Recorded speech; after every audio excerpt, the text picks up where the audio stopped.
Well, obviously, it's an issue that's been talked about because of what's been going on in North Carolina. There's a poll that came out this week that shows that majority of Americans don't agree with those types of bills that would, that were passed in North Carolina. And frankly, this is a pretty charged political time right now. You've got a new nominee on the Republican side in terms of the presidential race with Donald Trump.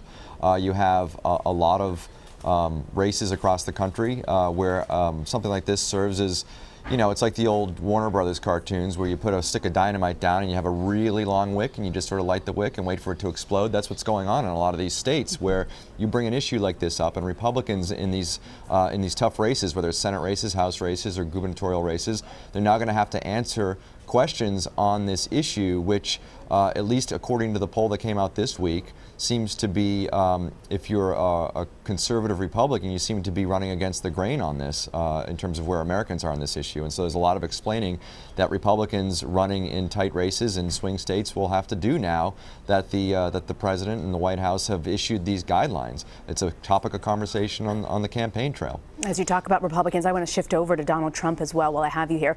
Trump's been under increased pressure lately to release his tax returns. We actually have some sound from an interview this morning where he talked about it. Let's take a listen.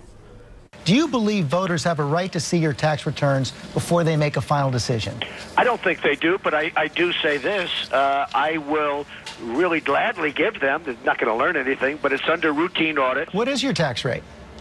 It's none of your business. You'll see it when I release. But I fight very hard to pay as little tax as possible. He doesn't want to take the bait there, Steve. What do you make of Trump's response? How could the tax issue impact his campaign going forward? And he said he's not legally required to issue this. Why do we expect everyone to issue their tax returns? Isn't that important? Well, there's precedent, and there's a precedent going back decades where presidential nominees especially release their tax returns. And it's less about what's actually in the returns. I mean, we're going to go nuts once he does release these, if he does, and we'll go through it and, with a fine-tooth comb and highlight all the interesting things. But ultimately, what's going on here is delaying this. It's a problem in terms of transparency, and voters will now maybe start asking the question of, well, what does he get to hide? He loses, I think, a little bit of the high ground against Hillary Clinton, who has trouble with honesty and transparency. Voters are holding that against her in terms of her emails, in terms of perhaps her speeches she's given to Wall Street, those transcripts that she hasn't released yet. And it's always about what are you hiding?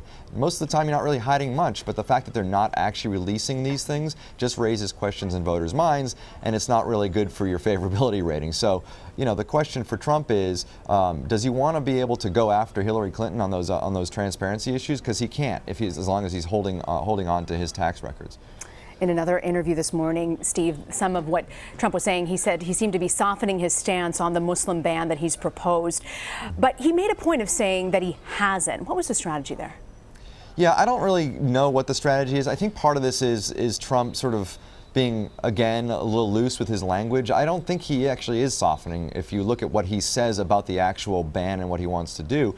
I think what we're hearing from him, though, is a little bit of maybe the reality setting in now that he is past the primary stage, and understanding that you can't just, he's not running for dictator of the United States, he's running for president of the United States, which is you have to actually work with Congress in getting some things done, and you can't just implement a ban just because you say it needs to be implemented. So what he's saying is it's really a suggestion in the sense that he would have to run it through Congress and they would have to pass something, but it doesn't make it any it doesn't make his views on it any less strong in the sense that he still believes that there should be a ban, or at least a temporary ban, to get to the bottom of what is going on in terms of that issue. And so, I think it's just wording on his part that we're obviously parsing, because now that he's the nominee, he's saying some things a little differently. And I think it might be, I don't think sloppy is the word, but I think just using different language has us asking these questions. But, I think if you really listen to him, it doesn't sound like he's really softening on the overall issue.